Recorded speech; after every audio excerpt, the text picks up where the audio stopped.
En France, quand on va chez le médecin, la sécurité sociale, donc l'assurance publique, ne prend pas en charge la totalité des frais de santé. Et la partie qu'il reste, donc qui n'est pas prise en charge par la solidarité nationale, ce qu'on appelle le ticket modérateur, on peut le réassurer en achetant une complémentaire privée. Si on n'a pas de complémentaire privée, on paye directement de notre poche cette somme d'argent et c'est ce qu'on appelle un reste à charge.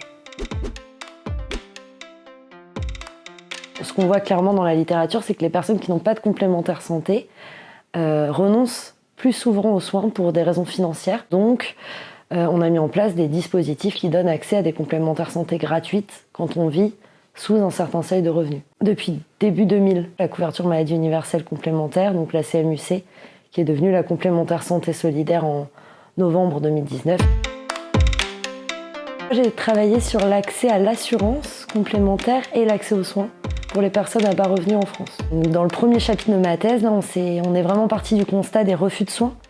Pour les bénéficiaires de la CMU-C, il y a beaucoup de refus de soins, c'est-à-dire que les personnes qui bénéficient d'une complémentaire santé comme la CMU-C ont des probabilités beaucoup plus élevées de se voir refuser des rendez-vous médicaux. Ça peut venir en partie au moins de la contrainte financière qu'impose la loi CMU aux médecins et aux dentistes libéraux. Donc les dentistes ont des tarifs plafonnés sur les actes prothétiques pour les bénéficiaires de la CMU-C, c'est-à-dire pour eux c'est comme un manque à gagner de soigner un bénéficiaire de la CMU-C plutôt qu'un patient qui aurait une complémentaire privée. Et les médecins, c'est pareil parce qu'ils n'ont pas le droit de facturer de dépassement d'honoraires. Donc cette espèce de contrainte financière, l'intuition c'est que ça peut alimenter ces discriminations, donc les refus de soins.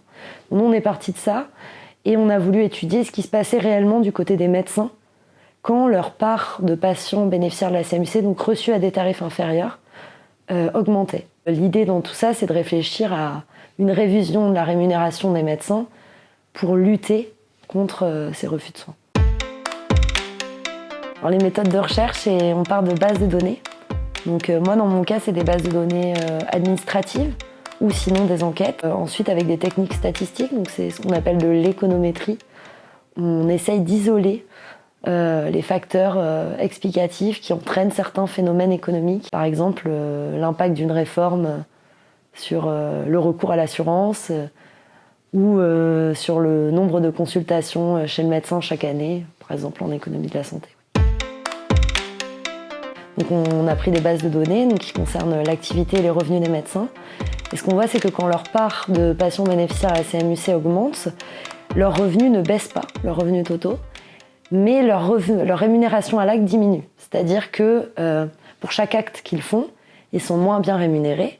Par contre, ils vont augmenter leur activité, c'est-à-dire ils vont travailler plus. Et on voit qu'ils augmentent leur activité en faisant plus d'actes par patient chaque année. C'est-à-dire qu'ils multiplient les actes pour leurs patients, mais ils ne prennent pas plus de patients différents. Donc ce qu'on peut en conclure, c'est que cette contrainte sur les prix, elle n'est pas neutre pour les médecins. Et donc sans justifier les refus de soins, elle peut expliquer les discriminations qu'on observe.